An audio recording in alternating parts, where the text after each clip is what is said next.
Uy, totoo ito kaya ako nag-resign. Araw ng sweldo, dapat masaya.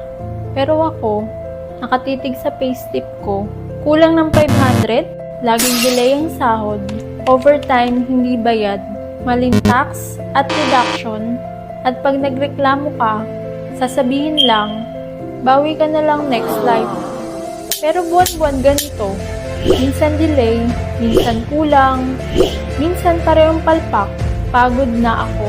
At yun ang dahilan kung bakit ako nag-resign. Hindi company ang problema. Palpak na payroll system ang dapat palitan. Nang lumipat ako sa bagong kumpanya, ibang level. Sweldo on time, sakto at walang mali. Overtime, auto-compute. HR, relax lang sila. Kasi walang nagre-reklamo. In fairness ha, mahigit 100 ang employees. At nang tinanong ko sila kung paano nila nagagawa, e-files.ph lang pala ang ginagamit nila.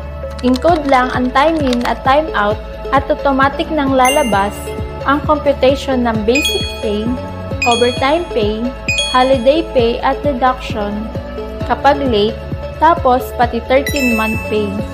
Ay wow! May automated payslip na rin pala sa mga CEOs at managers. Kung ayaw niyong mawala ng best employees, ayusin ang payroll system. Subukan mo ang e-files payroll automation.